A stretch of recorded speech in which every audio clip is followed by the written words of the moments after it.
What if you own a hotel, and one of the key principles in your mission statement is a commitment to treat all employees and customers equally, including on the basis of gender and religion? And then a large group books an event at your space. And when you look at the booking, you realize it's a religious group.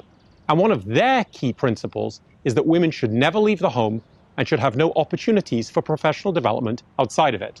What do? Do you host the event and get criticized by some, or refuse and get criticized by others? In my work, I counsel organizations on how to create rules to navigate ideological disagreement and controversial speech. And I defend my clients, whether in court or from the government, when their actions are challenged. The structures I recommend recognize the real harms that can come from certain types of speech, but at the same time seek to promote dialogue rather than shut it down. The reason is that we need disagreement. Creativity and human progress depend on it.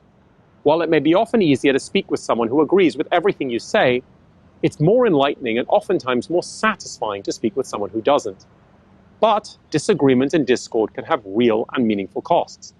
Disagreement, particularly in the form of hateful speech, can lead to deep and lasting wounds and sometimes result in violence. And in a world in which polarization and innovation are increasing at seemingly exponential rates, the need to create structures for vigorous but not violent disagreement have never been more important. The US Constitution's First Amendment might seem like a good place to start to go to look for answers.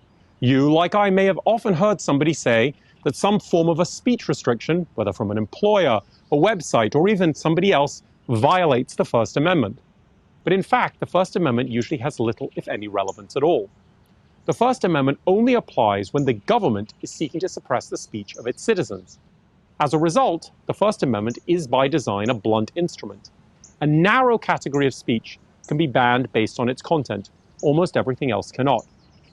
But the First Amendment has no relevance when what we're talking about is a private entity regulating speech, and that's a good thing, because it means private entities have at their disposal a broad and flexible set of tools that don't prohibit speech, but do make speakers aware of the consequences of their words. Here are some examples. When you go to university, it's a time for the free and unrestricted exchange of ideas. But some ideas, and the words used to express them, can cause discord, whether it's an intentionally inflammatory event hosted by a student group or the exploration of a controversial issue in class. In order to protect both intellectual freedom and their most vulnerable students, some universities have formed teams that bring speaker and listener together, free from the possibility of any sanction, to hear each other's viewpoints. Sometimes students don't want to meet, and that's fine. But in other circumstances, mediated exposure to an opposing view can result in acknowledgement, recognition of unintended consequences, and a broadening of perspectives. Here's an example. On a college campus, a group of students supporting the Israelis and those supporting the Palestinians were constantly reporting each other for disrupting events, tearing down posters, and engaging in verbal confrontations. Recognizing that most of what the students were reporting did not violate the university's disciplinary code, the university invited both groups to sit down in a so-called restorative circle, where they could hear each other's viewpoints, free from the possibility of sanction.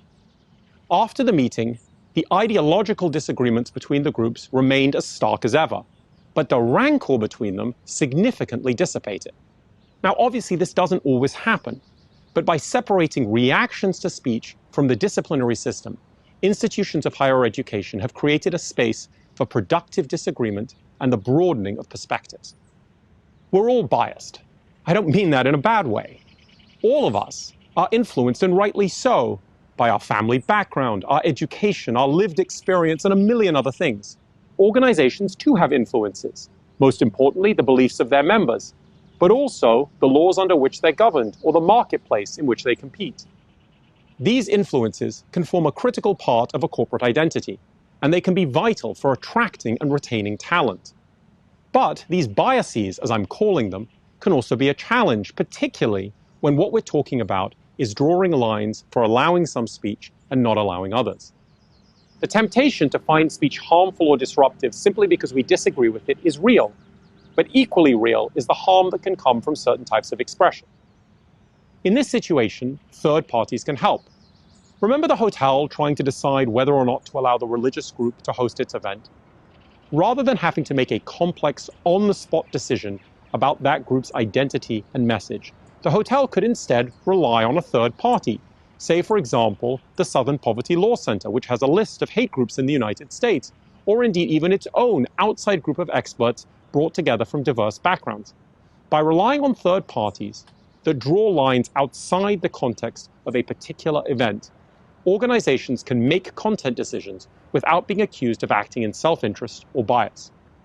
The line between facts and opinions is a hazy one. The internet provides the opportunity to publish almost any position on any topic under the sun, and in some ways that's a good thing. It allows for the expression of minority viewpoints and for holding those in power accountable. But the ability to self-publish freely means that unverified or even flat-out false statements can quickly gain circulation and currency, and that is very dangerous. The decision to take down a post or ban a user is a tough one. It certainly can be appropriate at times, but there are other tools available as well to foster productive and yet responsible debate.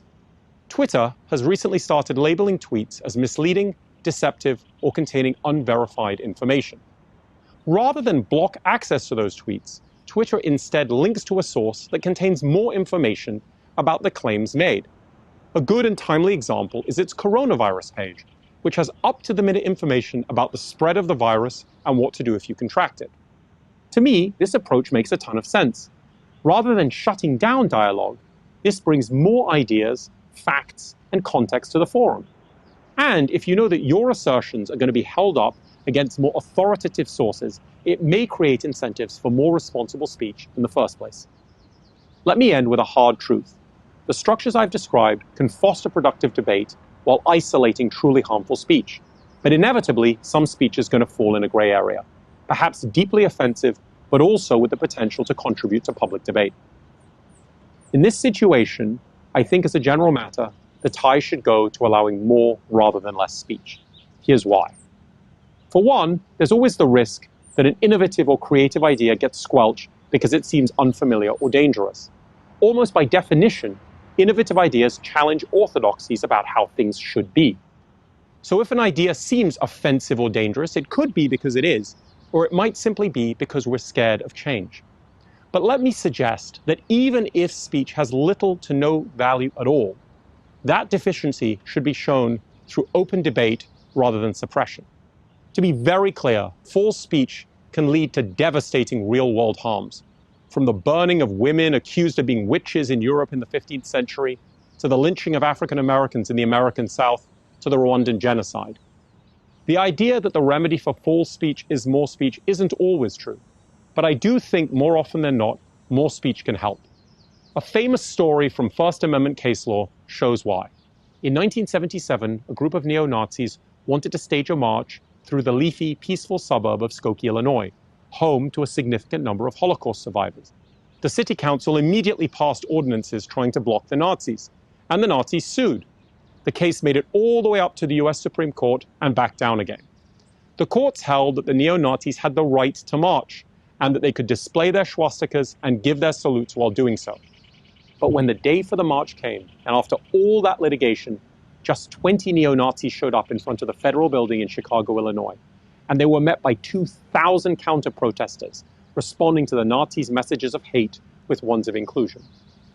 As the Chicago Tribune noted, the Nazi march sputtered to an unspectacular end after 10 minutes. The violence in Charlottesville, Virginia, and indeed around the world shows this isn't always how these stories end. But to me, the Skokie story is a good one that shows that the fallacy and moral bankruptcy of hateful speech can best be responded to not through suppression, but through the righteous power of countervailing good and noble ideas. Thank you.